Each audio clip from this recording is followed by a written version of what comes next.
Good morning, Ron Smith. How you doing today? Hey, I just want to touch base with you. Here's a couple talking points that you need to hear about. And I would highly recommend that you talk to other people about this too. So here's some numbers that came out today. And people are talking about, oh my gosh, I can't buy a house. I shouldn't buy a house. Rates are too high, all those kinds of things. Well, let me show you some real numbers. So here is month over month units and year over year numbers for actual housing starts. Now, these starts include not only single family, but also multifamily. So you had 1.45 million new starts. Of that, 980,000 were single families. Okay. And that's up.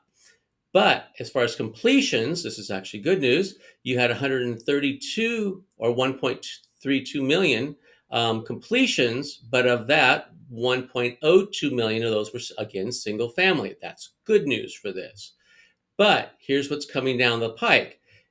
Obviously, our inventory is the starts is lower than the completions, so we're going to have less inventory in the future. And then permits ongoing, so these are ones that are even further out. You've got 1.44 million permits. Of that, only 930,000 are single families. So what that's telling us is inventory is not getting better, it's getting worse.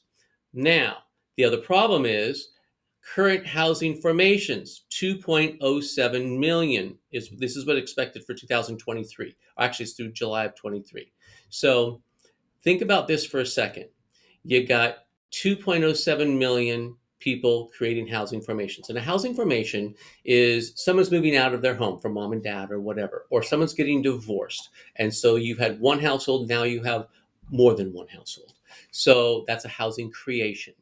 So if you've only got, 2.07 million housing formations, but you've only got 101.02 million houses to put them in, that's a supply issue. In fact, we've got less than half of what we need, and it's going to get worse. So my point is, if you can get into housing, do it, because we're millions and millions of homes short in this country, and Lane County is by its own admission hundreds thousands or more short, and it's getting worse, not better. So what do you think is going to happen to housing? There is no bubble. Housing is continue to go up. Supply and demand will always be the case, whether it's a widget or a computer or whatever it might be, a house in this case. So I get it. Housing is expensive.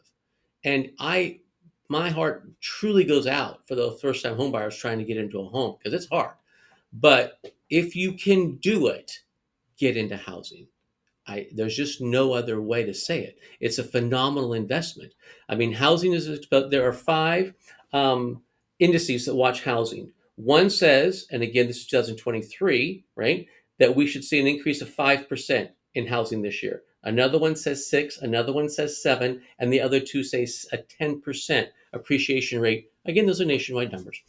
But, if you put 10% down on a house, which is the most common down payment in the United States, and your house went up 10%, what's your return on your investment? So, and I respect it's expensive, but if you can do it, buy housing. Have a great day.